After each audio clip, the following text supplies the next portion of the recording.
Thank you. Thank you, Your Honor. You're welcome. Now, Detective Smith, then, when you met in this room at the Ritz-Carlton at 4 p.m., you indicated Mr. Pena was present, Mr. Chernoff, Dr. Murray, you, and Detective Martinez. Does that encompass everyone that was present for this interview and this meeting? Yes, I believe so. All right. And did you record this interview? Yes. Now, at this time, I'd like to mark as an exhibit the audio recording contained on a DVD. The June 27, 2009 interview of Dr. Murray. May that be marked? 97. People's 197 for identification. Yes. Placing a P197. I also have transcripts. I'd ask that the transcript of the recording be marked People's 198 for identification, Your Honor. It is. Placing a P198.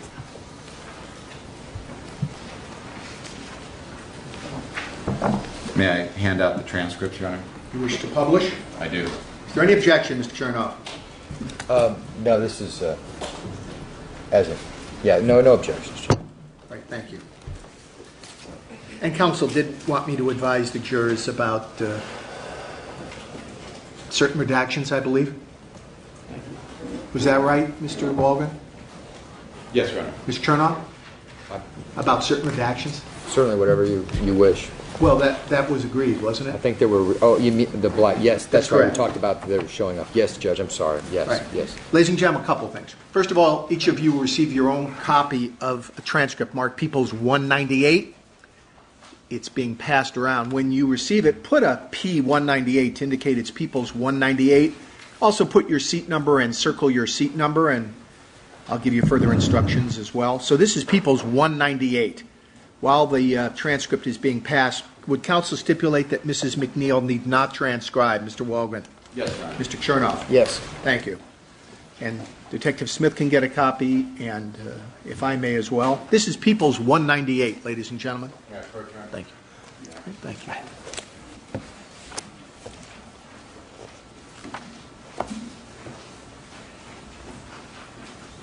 Do we have an extra? It looks like we do. Does every juror have a copy of People's 198? Yes? I think there's an extra. It's People's 198, and circle your seat. And ladies and gentlemen, as I've indicated before, People's 197, the DVD, is the actual evidence. People's 198 is a transcript prepared by somebody else. Use it only as a guide. And if you happen to hear something differently from what is transcribed, rely upon your own senses and your own determination. Utilize People's 198 only as a guide. There are areas in People's 198 where there is a black marking. That designates that certain areas are simply irrelevant to your consideration. I know that when I was growing up, if anybody ever told me not to do something, that was the first thing I did. And inevitably, if there was something blacked out, I wanted to know what it was underneath it. It's human nature. In this case, the attorneys and I have agreed that there's some just irrelevant material in there. It has nothing really to do with your job in this case, and that's indicated by black marking. So you're not going to be able to tell what's underneath it or how long it was. It's just not relevant to your consideration. So don't speculate about it, don't consider it or contemplate it in any way, and just rely upon the evidence that is contained in People's 197. Thank you. Now, in view of the hour, at some point in 15 or 20 minutes, we're going to take the lunch and recess. So Mr. Walgren will notify us when it's a convenient point to take a break, and we'll take the lunch break, and then we'll resume after lunch. Thank you. May I, Your Honor? Sure.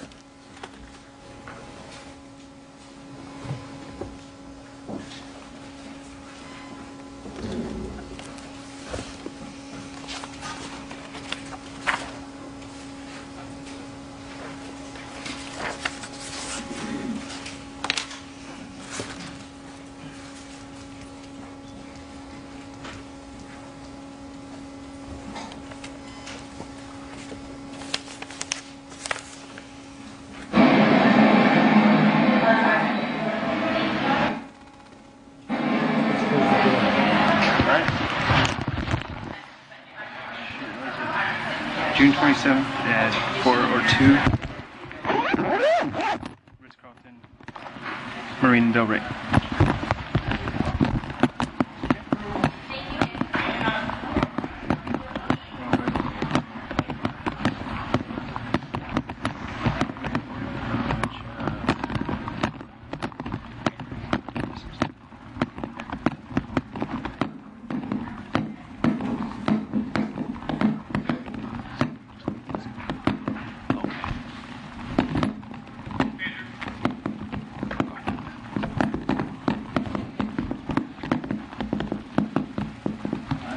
Hi.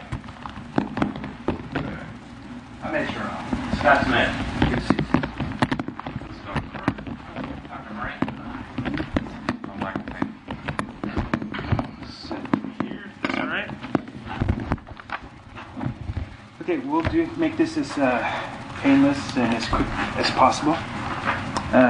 Doctor, can I start off with some biographical information? Hey guys, before we start, can we reiterate one thing? Sure. Do we agree that the press doesn't hear about all this stuff? The contents of this interview will never be released by us, even after toxicology comes out. And you guys are the only ones who basically have custody of this interview. Yeah, we're going to have custody of the notes. The pertinent facts I'm going to forward. I'm going to meet with the coroner investigator, Alyssa Fleek, and Dr. Lakshmanaman, who's the coroner for LA County. He's the one who actually did the autopsy. So I'll be discussing with them what was talked about. Hopefully that'll help him determine the cause of death. Yeah, sure. Okay. All right. Okay, Dr. Murray, full name? Conrad Robert Murray.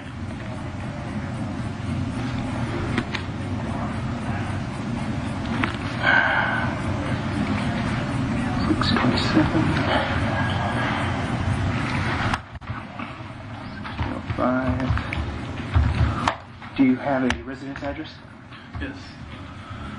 2426 Grassy Springs Place. Grassy Springs Place. Guys, let me see if I can get this music turned off. Okay. Las Vegas, Nevada. 89135. 89135. You have a home phone? Yes. 702 702 360 360 2543. 2543. And a business address?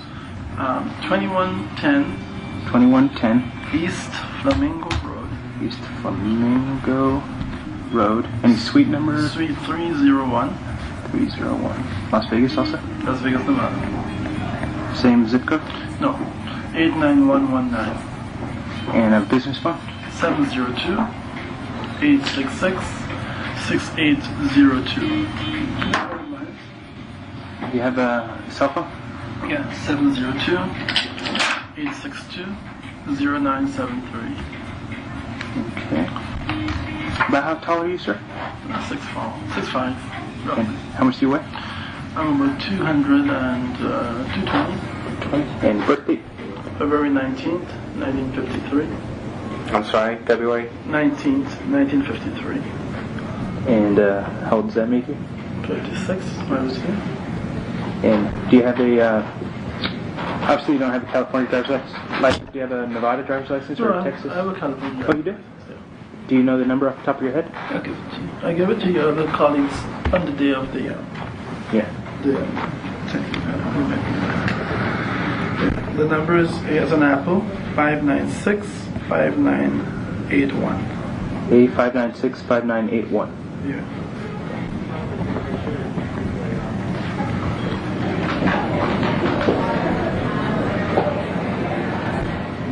Sorry, the music is off now?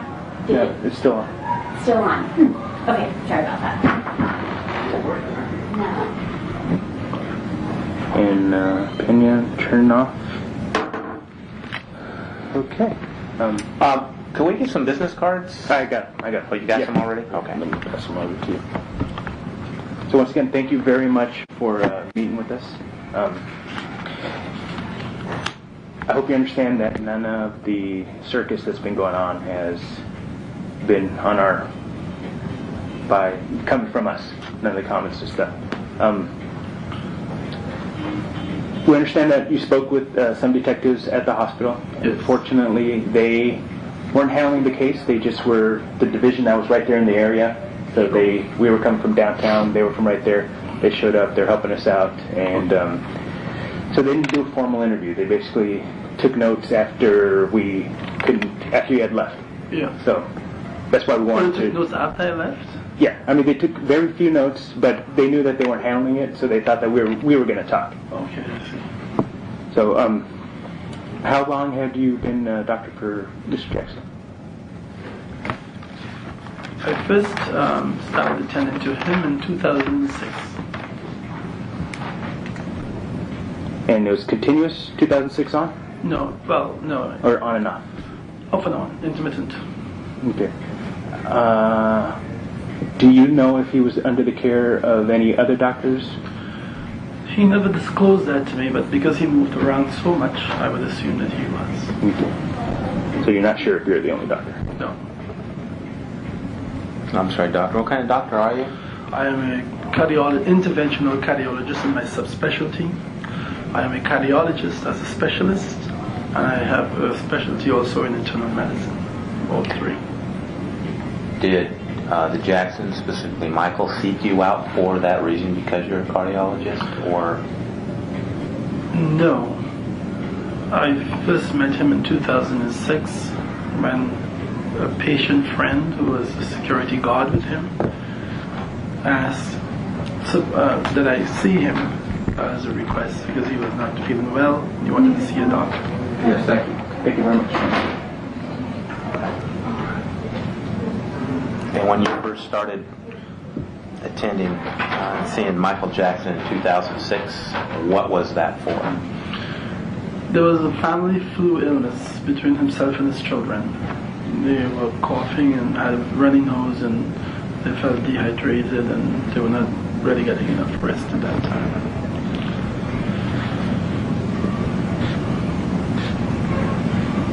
Okay, and I'm sorry, you were referred by a patient of yours? A patient's son, who also is a patient of my practice. And he was a security He was a guard? security guard, and he made the recommendation. Okay.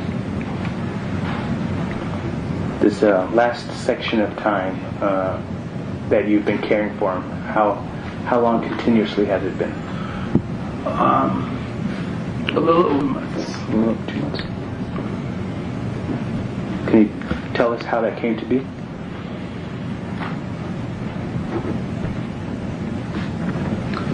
I was called by Mr. Jackson, assistant. His name is Amir. Amir. Brother Amir. Yeah. And he said Mr. Jackson wanted to speak with me. And then he mentioned that for the first time, because I hadn't seen him for a while, that they were going to be doing the concert tours in England. And Mr. Jackson would very much like me to be part of the trip and to be there for the concerts. And when I agreed to that, and I said, well, I need more details about that. And that was basically the gist of the question. Then he called Mr. Jackson, apparently I was not present.